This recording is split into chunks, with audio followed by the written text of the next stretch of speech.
All right, let's dive into a leadership idea that's pretty powerful. The core of it, most of us are only seeing half the picture. And learning to see the other half, well, that could change everything for you. So let me ask you this right off the bat. Are you leading with just one eye open? I mean, really think about it.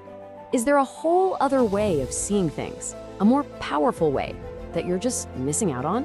So this whole idea is built around a tale of two eyes. See, to be a truly exceptional leader, you've got to master two different ways of seeing. The first is the one you were born with, the eye of sight. But the second one, that's the one you have to awaken. It's called the eye of faith. Okay, so what's the big difference here? Well, your eye of sight, that's all about what's right in front of you. It's data-driven, it's reactive, it sees what is. But the eye of faith, that's totally different. It senses what can be. It's vision-driven, proactive. It sees the unseen. It's really the difference between just managing reality and actually creating a new one. All right, let's dig into this a little deeper, starting with the one we all know and use every single day. I'm talking about the eye of sight. You know this eye really well. It's your brain in spreadsheet mode. It's what you use to read the numbers, to look at the quarterly results, to notice who's talking and who's not in a meeting. It's how you see exhaustion on someone's face or recognize an achievement. It's, the obvious stuff. Now, don't get me wrong, this eye is absolutely essential. You can't lead without it, but, and this is a huge but, if it's the only eye you're using, you're setting yourself up for failure. You'll just be reacting all day long, putting out fires, and you're gonna get completely overwhelmed. It's just not enough. So, okay, if the eye of sight is limited, what's the answer? Well, this is where it gets really interesting. Let's talk about that second eye, the one you have to learn to see with, the eye of faith. And look, this is not just about, thinking positive. It's much deeper than that. The idea here is that the eye of faith connects you to a very real but unseen world of potential, of purpose. It operates through your gut feelings, your intuition, that kind of spiritual sense you get sometimes. So what does this eye of faith actually see? It sees the things that are invisible to the eye of sight. It looks at a person and sees their untapped potential. It looks at a huge challenge and sees the hidden opportunity. It's the eye that finds hope and a way forward when things look, really dark. And honestly, this is the whole game. This is what makes a leader truly transformative. A manager sees what's there and manages it. A leader sees what could be there and brings it into reality. That's the difference.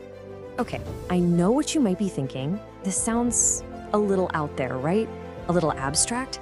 So let's get down to it. Does all this talk about the unseen actually lead to real, tangible results in the real world? Let's look at a pretty famous example, Elon Musk. His vision isn't just build cool rockets, it's make humanity a multi-planetary species. Now, for most people, that's science fiction. For him, he sees it so clearly with his eye of faith that it's like, it's already real. And that vision drives every single thing he does. And what's the result of that completely intangible vision? Well, how about a net worth of around $750 billion? That's about as tangible as it gets, right? It's the perfect illustration.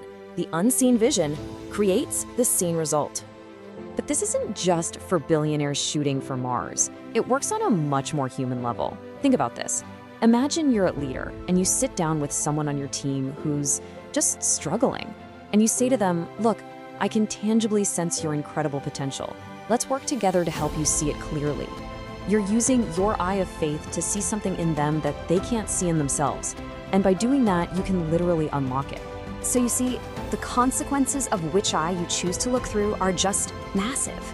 If you only lead with the eye of sight, you're gonna get stuck in short-term thinking, making bad calls.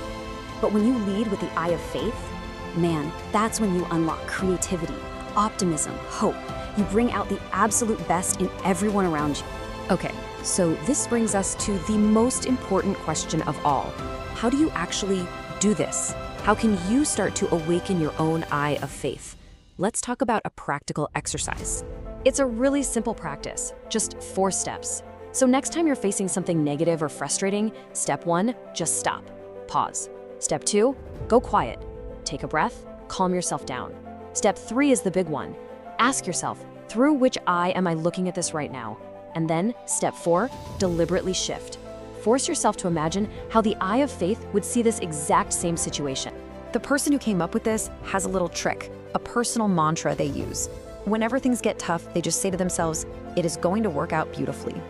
That simple phrase is the trigger to switch on their eye of faith and get out of that negative, reactive headspace.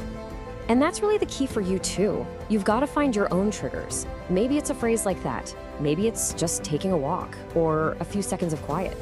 Whatever it is, the goal is to create a habit, a ritual that helps you intentionally shift your vision from the problem right in front of you to the potential hidden inside.